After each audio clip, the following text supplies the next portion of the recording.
Ito ha, big news ito ka-coffee. Ngayong hapon lang po ay pinatigil na po muna yung implementasyon nitong Implementing Rules and Regulation o IRR ng Maharlika Investment Fund. Ibig sabihin, halt muna, stop muna, wag muna magtuloy-tuloy dyan. At ang direktiba po yan ng ating presidente. Marami, syempre, gustong siraan pa rin ang administrasyon kasi ano yan, ura-urada daw kasi, tapos ngayon ipapahinto. Ayan, minadali kasi yung batas na yan. Tapos ngayon, ito ang nangyayari sa atin, nagsasuffer tayo at kung ano-ano nung dahilan, kesyo daw na ipasok na raw kasi yung pera ng Land Bank, ipasok na yung pera ng DBP, yan, makukuha na raw, wala na raw yun, mawawala na raw, kung ano-ano mga dahilan, ang sinasabi nilang rason kung bakit ipinahinto ni Pangulong Bongbong Marcos itong IRR no, ng Maharlika Investment Fund. Marami pa rin ang makikitid at hindi na iintindihan.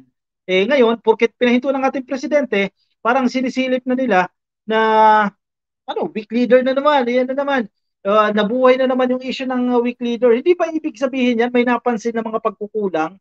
Diba? Yun lang yun eh. Kasi wala namang perfectong gobyerno eh.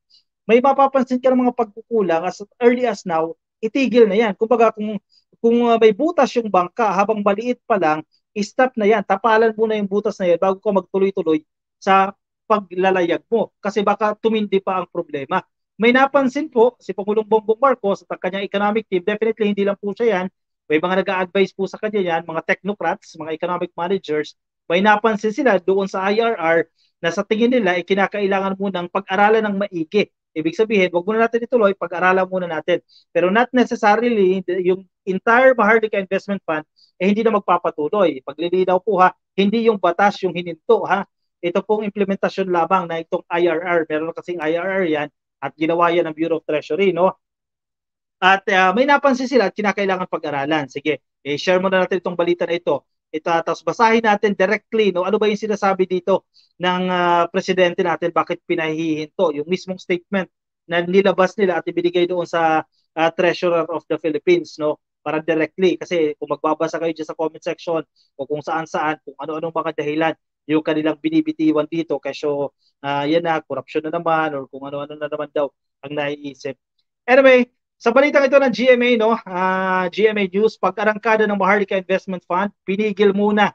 Ayan, may muna ha, may muna. Ibig sabihin, babalik pa po yan. In a matter of ilang buwan yan, ilang aabutin ba yan ng isang taon, wala pong definite date na sinabi ang ating presidente dyan, pero pag-aaralan lang po muna ito.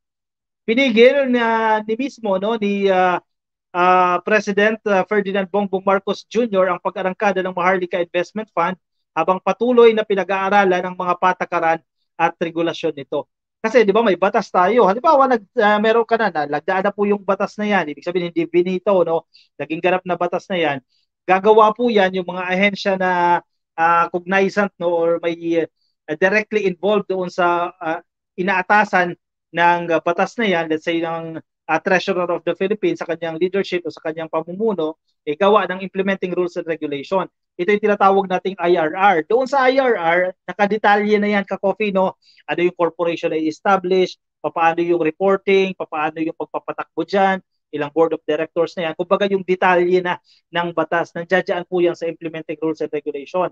And once na na-publish na po yan, 15 days after na ma-publish yan, magiging epektibo na po yan. And doon po may napansin ng ating presidente, teka, parang may mali dito sa portion na to. Kailangan siguro pag-aralan muna natin ito ng maigi, no? Huwag mo nang ituloy o i-adjust ito, amyendahan, palitan yung portion na yan ng IRR, saka tayo mag-proceed. Hindi ibig sabihin totally scrap na yan, no? Kasi ang mga kritiko, binabantayan nila na magkamali. Anong gusto nyo? Magkamali ng mahabang panahon? Ayaw nyo ba na nagkamali at may maitama agad yon at wag nang lumala ang problema? Yan ang mahirap sa atin no? Kasi tingin natin perfecto yung ating gobyerno at gusto pag nagkamali criticize agad yan at kung susumbatan na ng kung ano-ano. Pangit yung ganung style. Ang pagpigil sa implementasyon ng MIF ay nakapaloob sa memorandum na may petsang October 12, 2023 na nilagdaan po yan Executive Secretary Lucas Bersamin bilang kinatawan po ni Pangulong Bongbong Marcos. I-share natin ka-coffee itong memo na ito na inilabas po ni Executive Secretary Lucas Bersamin. Pag si Lucas Bersamin ka-coffee, ang may lagda, nakalagay po yan, may authority ng ating presidente. Ibig sabihin, pinapahintulutan siya ng presidente kasi parang alter ego ang labas dito ng Executive Secretary. Ayan, ito yung memo na ano naman ito, na public yan, nag-circulate yan online, pwede nyo ma-verify yan, makita nyo sa ilang news sites na verified, no? Office of the President of the Philippines, Malacanang, memorandum from the Executive Secretary, addressed to Officer in Charge Sharon Almanza, ang Bureau of the Treasury o BTR, kay Miss Lynette Ortiz, ang President and Chief Executive Officer ng Land Bank of the Philippines, at kay Mr.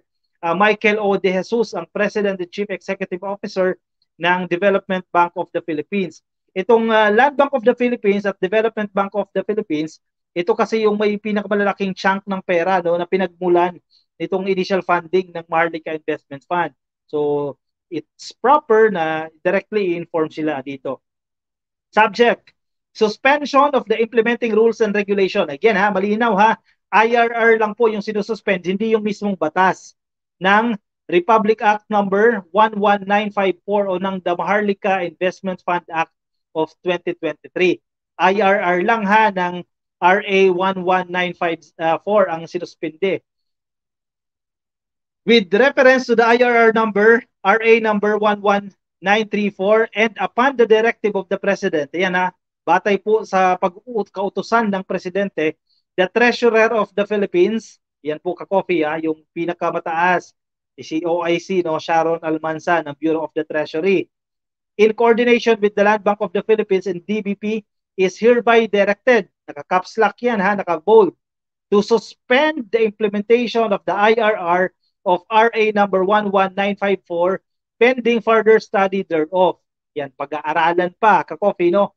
And to notify all concerned heads of departments, bureaus, offices, and other agencies in the executive department, including GOCCs, of such action. Ito po ay for immediate compliance. Ibig sabihin, kung may mga nakaschedule kayong activities in line with the IRR or implementation of the law, bukas, stop muna yan. No? Kasi ito ay for immediate compliance. The moment na na-receive nila itong memo na ito po ay dated October 12, stop na agad yan. Ito po ay nilagdaan ni Executive Secretary Lucas P. Bersamin by authority of the President. At tatanggap po yan na Attorney Concepcion Director 4 ng certified copy po yan hindi pala ito receiving copy, no. Patunay na certified true copy itong dokumento na ito, no, at may lagda po yan ng isang Director 4 na si Attorney Concepcion. Again, IRR lang po ang sinuspende ha, hindi yung buong batas. So, hintay tayo ka-coffee kung gaano katagal ang magiging pag-aaral na gagawin dyan ng Office of the President. So, syempre, in coordination yan. I don't think dadaan pa ng Kongreso, no? Kasi IRR lang naman yan, Bureau of the Treasury. Sila naman ang gumawa dyan, no? Baka sa kanilang level lang yan. Of course, with consultation doon sa mga economic managers or economic team, no, ng ating presidente. Malaki factor dyan, ka-coffee.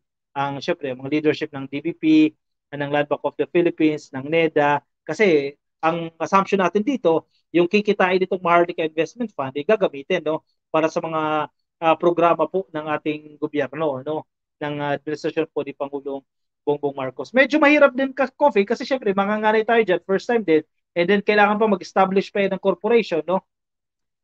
Medyo mahaba-habang proseso din yan. At malaking pera yung pinag-uusapan natin dito. So dapat masusi na pinag-aralan ito. Yung issue nila ng minadali, at yan, palpak daw, hindi perfecto, no? Nandun tayo lagi Lagi may may margin of error, ika nga ka-coffee, no? Bigyan natin ng chance or bigyan natin ng leeway na magkamali din kahit pa paano, no? Ang importante dito, itama mo yung mali mo. As early as now, kumbaga butas nga yung bangka, na-identify mo na yung mali, huwag mo na ipagpatuloy kasi lalala lang yung problema na yan. I-address mo muna yan. At hindi ibig sabihin yan ay pagiging weak ng presidente dahil sa kanyang ginawa. Actually, katapangan pa nga yan Pag-amin yan na may pagkukulang, di ba? Hindi paninindigan mo, mali na, pinanindigan mo na hanggang matapos, hanggang lumala. Sayang ang pera ng taong bayan. Malaking halaga po ang pinag-uusapan natin dito. Sige, anong say ninyo dyan sa comment section? Lagay lang po yan. Basahin po natin yan. At sa mga ka-coffee natin na kapapasok lang, good morning po sa inyo. 36 minutes na pala agad tayo, ka-coffee, no?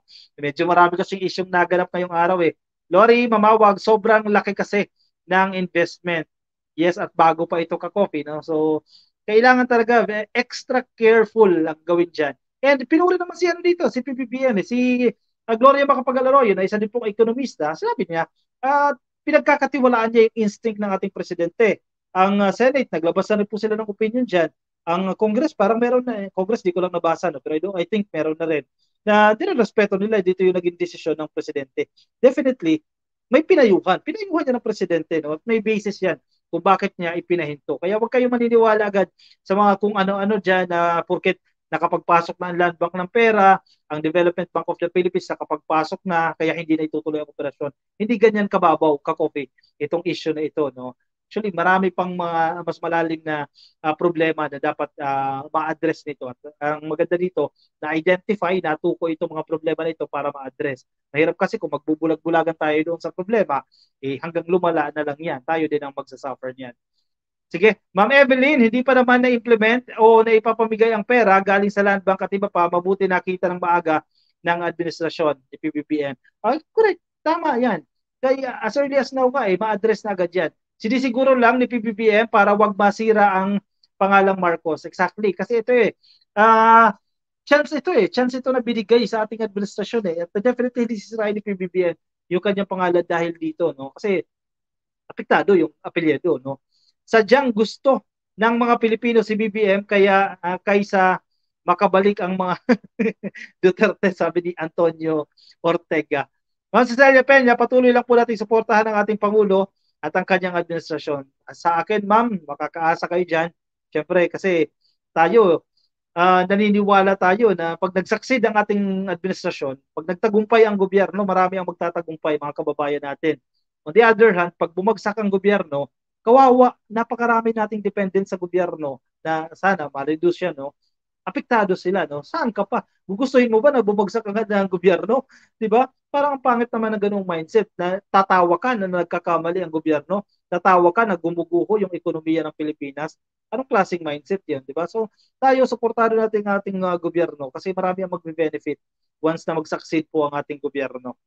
Emily Arcega, good evening ka-coffee at sa lahat, happy viewing. Nandiyan dyan po sa Hong Kong. Maharlika Investments come dyan. Sila magaling mga mambubudol, mga ANIMAL, sabi ni Renzi. Uy, nagbabalik na naman si Renzi Suki lagi si Renzi lagi nandito sa atin Kumusta ka naman Renzi? Nakasubscribe ka na ba? Yan, click mo na yung subscribe dyan.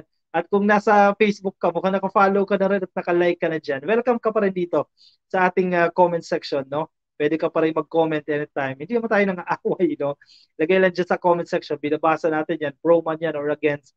Binabasa natin yan. Sira na ang mga Marcos, gawa ni Tambaluslos, sabi ni Victor Capistrano. Tingin nyo po. Baybayan Sally, magandang gabi ka-coffee. Late po, OFW. Ayan. Ed Soliman, asaan ang democracy? Ikaw ang sumagot sa tanong mo. G-U-G-N-G-O-G. Ed Soliman. Grabe. Bilis ng oras 39 minutes na tayo. Napahaba tayo ngayon Anyway, sige. Ka-coffee ko nasa Facebook kayo at hindi pa kayo naka-follow. Marami tayong viewer pa rin sa Facebook, no? Hindi pa kayo naka-follow, hindi pa kayo naka-like, i-click lang po yung follow or i-click lang po yung like dyan sa Facebook. At kung kayo po ay nasa YouTube, i-click lang po yung subscribe. Renzi, yan, click mo na yung subscribe dyan. Total, lagi ka namang nandito, no? Click mo na yung subscribe dyan para updated din po kayo. At sa mga interested po sa ating mga ka-coffee merchandise, halimbawa nitong suot natin, will you be my ka-coffee? Ayan, couple shirt po ito. Pwede din naman single, no, kung walang ka-couple. Message lang po ako sa Facebook, no, ka-coffee or ka-coffee break. Yan, if interested po kayo.